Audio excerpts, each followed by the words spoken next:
युवा जो पढ़ने में काफी होशियार था।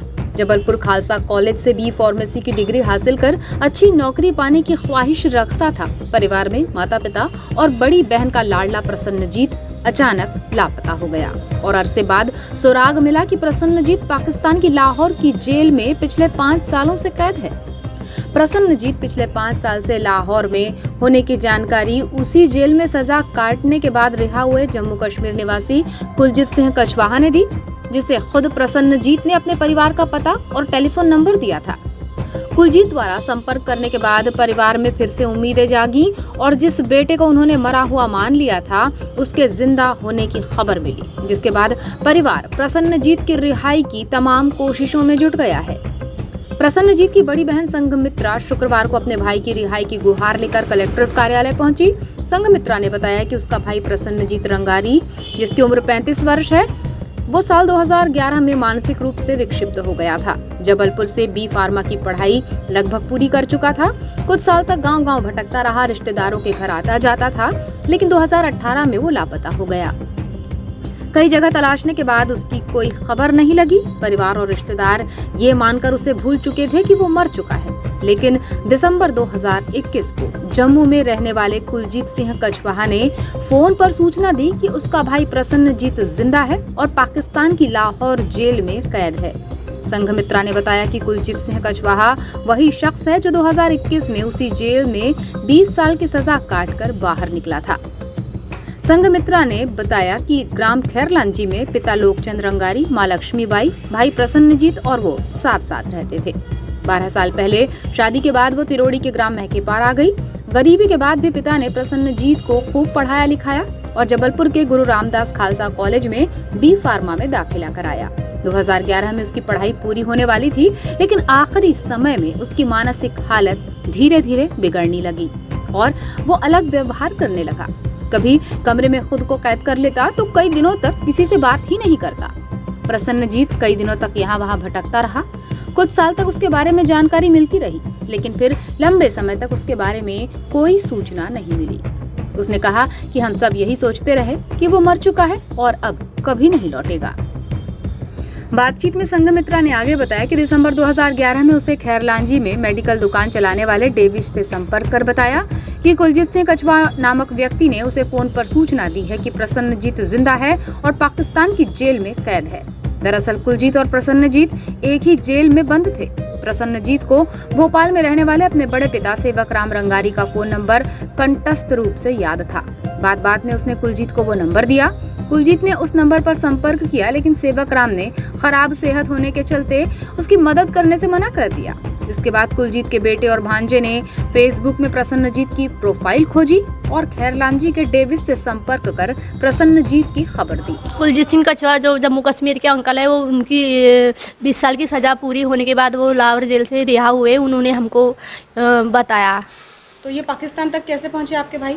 जी, वो मेंटली थे 10 साल से, तो घूमते फिरते शायद वो राजस्थान के बॉर्डर इलाके में चले गए, तो वहाँ की पुलिस उनको उठा के ले गई। अच्छा, उन्होंने बॉर्डर क्रॉस कर ली और वो पाकिस्तान पहुंच गए। जी। लगभग कितने सालों से आपका इनसे कोई संपर्क नहीं हो पाया? 5 साल। 5 सालों से। अब क्या मांग है आपकी?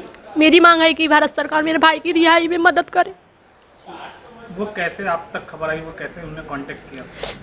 कुलजीत सिंह कछवाहा जो है अंकल, वो उनको मेरे भाई ने मेरे बड़े बाबूजी का नंबर दिया था। जो मेरे बड़े बाबूजी आर्किटेक्ट इंजीनियर है भोपाल में, उनका नंबर दिया, तो उन्होंने उनसे बात की पर उन्होंने कुछ बताया नहीं। फिर हमारे खैरलांजी ग्राम के डेविस जो उनका दवाई दुकान है, उनके वहाँ पे फ़ोन करके उन्होंने बताया, तब हमको पता चला कि वो जिंदा है करके। नहीं तो हम लोग सोचे थे कि वो तो ख़त्म हो गया।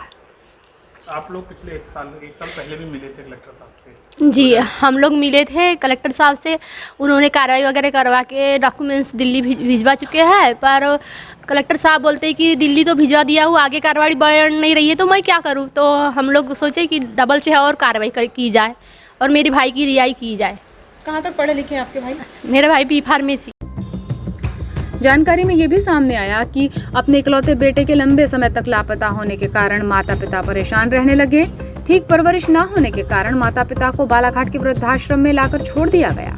कुछ दिन बाद लक्ष्मीबाई बेटे के गम में गुमसुम सी रहने लगी। दिमागी हालत दिनों दिन खराब होने के कारण वृद्धा आश्रम से उसे दोबारा खैरलांजी उसके गांव भेज दिया गया। मां लक्ष्मीबाई आज गांव वालों के रहमो करम पर निर्भर है।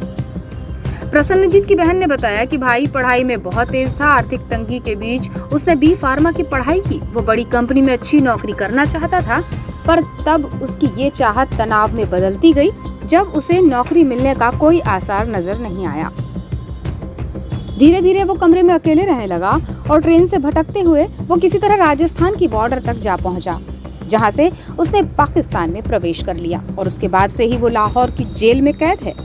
संघमित्रा ने कहा कि 1.5 साल पहले भी उसने जिला कलेक्टर को भाई की रिहाई के लिए गृह मंत्रालय से संपर्क कर मदद की गुहार लगाई थी।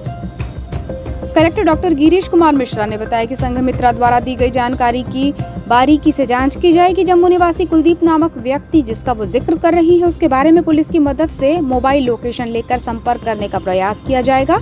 उन्होंने ये भी कहा कि उसका गांव पहाड़ी क्षेत्र में है, इसलिए नेटवर्क की समस्या रहती है। अगर कुलजीत से संपर्क होता है और उसकी बातों में सच्चाई पाई जाती है तो प्रसन्नजीत के दस्तावेज और अन्य जानकारी गृह मंत्रालय को विधि अनुसार भेजी जाएगी। प्रसन्नजीत को भारत वापस लाने के लिए हर संभव प्रयास किए जाएंगे। देखिए, अभी तो मेरे संज्ञान में आया है, खोबरेगढ़े जी द्वारा मैडम द्वारा आवेदन दिया गया है। अभी जो सारा प्रकरण है वो हेयर से बेसिस पे है। हम लोग प्रयास ये करेंगे कि जहाँ से इनको इन्फॉर्मेशन मिली है उस व्यक्ति के क्रेडेंशियल इस्टेब्लिश कर ले। उसके बाद हम गृह मंत्रालय के थ्रू विदेश मंत्रालय तक ये बात पहुँचाने का प्रयास करेंगे। जी, तो सर जो 1.5 साल पहले आवेदन दिया गया था उसके उपरांत कोई कार्यवाही प्रशासन द्वारा की गई? निश्चित तौर पे, चूँकि मैं आज पहली बार मिल रहा हूँ, आवेदन आया होगा तो आवेदन पे कार्रवाई हुई होगी, हम उसको फॉलो अप कर लेंगे। देखना ये होगा कि अब भारत सरकार और जिला प्रशासन द्वारा किस तरह के प्रयास किए जाएंगे जिससे ये हो सके कि एक भूला हुआ भाई, एक भूला हुआ बेटा, एक भटका हुआ बेटा अपने घर वापस लौट सके।